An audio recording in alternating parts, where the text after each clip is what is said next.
Sempat beberapa kali gagal lelang, Ya. tapi tentunya pasti ada alasan di balik itu.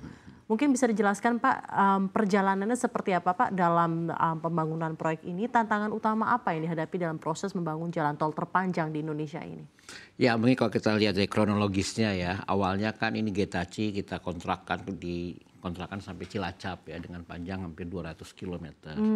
Terus kemudian tanda tangan kontraknya sudah, ternyata dalam perjalanannya investor kesulitan pendanaan ya, sehingga akhirnya angkat tangan, kemudian dikembalikan lagi, dan terus kemudian oleh pemerintah dievaluasi ya. Jadi ini karena sudah masuk PSN juga, bagaimana caranya agar investor lebih berminat. Kemudian kita potong ya, tidak sampai ke Cilacap, sampai ke Ciamis. Ya. Sampai ke Ciamis. Berapa kilometer kilometer Pak? Itu kalau ke sekitar 100 kilometer. Oh, Jadi hampir lumayan setengahnya hampir setengahnya hampir ya, Pak, setengahnya. ya? Dan kemudian juga waktu itu kita masukkan unsur bantuan pemerintah. Oke. Ya, sebelumnya kan tidak full dari investor. Kemudian Ya. pemerintah masuk di situ. Sempat kita buka juga prakualifikasinya. Sayang yang masuk itu tidak qualified. Kita punya pengalaman yang sebelumnya, jangan sampai yang tidak qualified lolos. Ya, jadi kita coba perketat lagi seperti itu. Nah, itu di akhir seperti tahun 2024 ya. Nah, sekarang kita coba evaluasi lagi ya. Akhirnya ya sudah, biar ada minatnya kita coba potong lagi akhirnya sampai ke Tasik. Ya, jadi dari Gede Bage, Tasikmalaya. Ya nggak banyak sih, jadi sekitar 95 kilometer. Ya, 94,9 kilometer. Terus kemudian nilai investasinya turun. Dulu yang total yang sekitar 200 itu kan nilai investasinya sampai 56 triliun. Ya. Sangat besar itu ya. Terus kemudian yang sampai Ciamis itu sekitar 33. Terus kemudian yang sekarang sampai Tasikmalaya itu nilainya hanya 29 ya. Hanya 29 triliun ya nilai investasinya, dan nanti ada dukungan pemerintah. Ya, ada pemerintah akan membangun satu segmen jalan ya, kalau nggak salah dari Gede Bage sampai Nagrek ya, itu dukungan itu senilai kira-kira 6 triliun. Nah, harapannya dengan sisanya oleh BUJT ya, oleh si calon investor nanti. Itu nanti akan kita coba lelangkan lagi. Ya, seperti itu. Ada harapan tersendiri Pak untuk perjalanan pembangunan ini dapat bisa berjalan dengan lancar Pak? Ya, saya kira karena ini amanah dari proyek strategis nasional dan ini sudah ditargetkan ya, maka ini akan coba kita dorong ya. Makanya kita akan mengusahakan ya, kita mereschedule kembali ya, rencananya prakualifikasi akan kita lakukan mungkin di awal tahun 2025 lah ya. Di kuartal pertama 2025 ya, kita rapihkan lagi ya ininya, tawaran lelangnya, mudah-mudahan dengan hanya sekitar 95 kilometer dengan nilai investasi sekitar 29 triliun, dengan ada support dari pemerintah 6 triliun ya, mudah-mudahan itu lebih menarik ya, lebih menarik para investor untuk melakukan investasi di jalan tol ini. Saat ini lowest hanging fruit untuk action plan ke depannya apa Pak yang akan dilaksanakan agar pembangunan akan terus berjalan? Yang pasti kita melakukan market sounding ya, seperti market itu. Sounding, market sounding itu sesuatu yang memang mutlak kita lakukan dan juga kita juga lebih menunjukkan ya potensi-potensi kawasan apa yang akan dilewati gitu ya. Karena selama ini kan kalau kita bicara tol ya, kadang-kadang kita hanya berbicara tentang bangkitan dari tolnya saja, cuma kadang-kadang kita tidak melihat ini bangkitan dari mana. Nah, jadi coba kita lihat potensi-potensi wilayah yang akan mempengaruhi tol yang akan dibangun. Ya, jadi kita tidak ingin begitu tolnya jadi malah sepi gitu. Ya, jadi itu coba kita dorong ya di market sounding, potensi-potensi wilayah apa juga yang akan bisa mensupport nanti kalau tol itu jadi.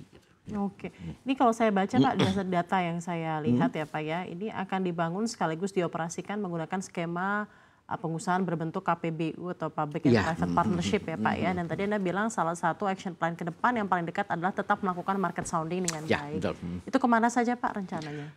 Market sounding kita lakukan ke luar negeri juga kita lakukan ya, tapi dalam bentuk online lah jelas ya, kita tidak keliling dunia menawarkan ini ya. Tapi memang hampir semua tol di Indonesia konsepnya dengan menggunakan KPBU ya, Public Private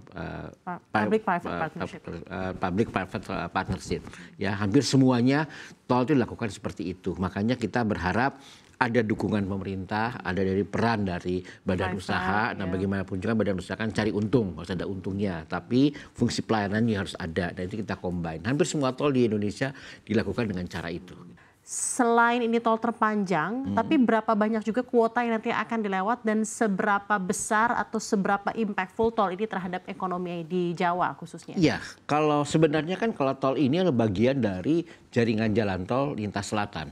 Ya, jadi kalau kita bicara rencana umum jalan tol sampai 2040 ya, kita sudah ada jalan tol yang menuju Pantura. Terus kemudian juga yang dari Bogor sudah mulai ya, Bocimi ya, dengar. Terus kemudian nanti ada direncanakan dari Sukabumi ya, kemudian ke Ciranjang, Padalarang, terus dari Padalarang lanjut ya. Nah, ini ada Gede Bage ya, dari Gede Bage sampai Tasikmalaya. Nanti harapannya dari Tasikmalaya akan terus sampai Cilacap. Ya. Itu dari barat. Dari timur ya itu sudah mulai berkontrak, itu tol Solo Jogja sampai Kulon Progo bandara itu ya. Nanti nanti dari situ dari Kulon Progo dari bandara kita tarik sampai ke Cilacap sehingga nanti ketemu.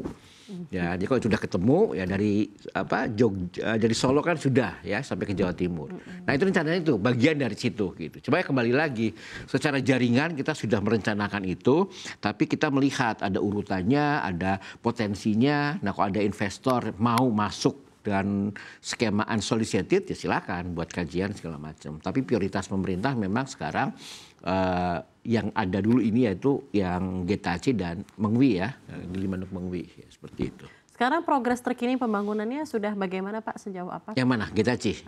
Getace kan mau di prakualisasi ulang, jadi belum ada sama sekali seperti itu. Oke, kalau untuk yang di Gili Manuk Mengwi? Gili Manuk Mengwi itu kita sudah melakukan prakualifikasi, harapannya dokumen masuk di tanggal 6 Desember ya, seperti itu. Itu dibagi menjadi 3 seksi ya, dan di seksi yang ketiga ya kan dari Gili Manuk, Perkutatan, terus kemudian Soka, kemudian Mengwi ya. Nah, lahan yang sudah disiapkan kalau yang di Gili Manuk Mengwi itu sudah ada pembangunan. Ya. Sebelum mereka juga waktu itu yang sudah berkontrak, investor yang sudah berkontrak tiba-tiba mundur di tengah jalan. Ya, tetapi sudah ada sebagian tanah yang sudah dibebaskan, sudah ada sebagian yang sudah dibangun. Nah, itu akan coba kita teruskan ya di Gili Manuk Mengwi itu ya, tapi nanti dengan investor baru ya, seperti itu. Kemarin juga sempat yang kita tahu Pak, izin saya ingin bertanya ya Pak ya, Menteri PUN terbaru Pak Dodi juga sempat mengatakan suatu rencana lah atau wacana ada beberapa proyek yang akan dihentikan sementara ya Pak ya, beberapa proyek besar lah ya, karena memang anggarannya ini limited. Dalam hal ini bagaimana Anda menanggapi apa yang disampaikan oleh Pak Dodi, dan apakah ini termasuk salah satu dari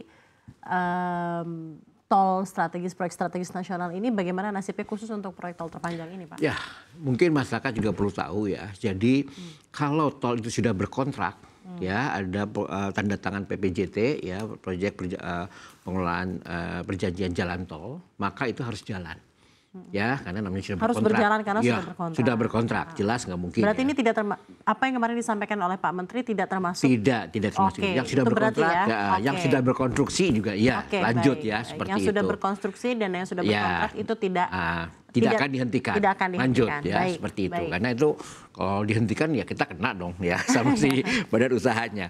Kemudian yang lagi dilelang seperti Gili Manuk Mengwi dan Getace ini ya. Kita berharap peran dari BUJT nanti atau investor akan lebih dominan. Memang tadi dikatakan ada supporting dari pemerintah, dukungan pemerintah ya. Kalau untuk Gili Manuk Mengwi itu sekitar 4 triliun, untuk Getace sekitar 6 triliun ya.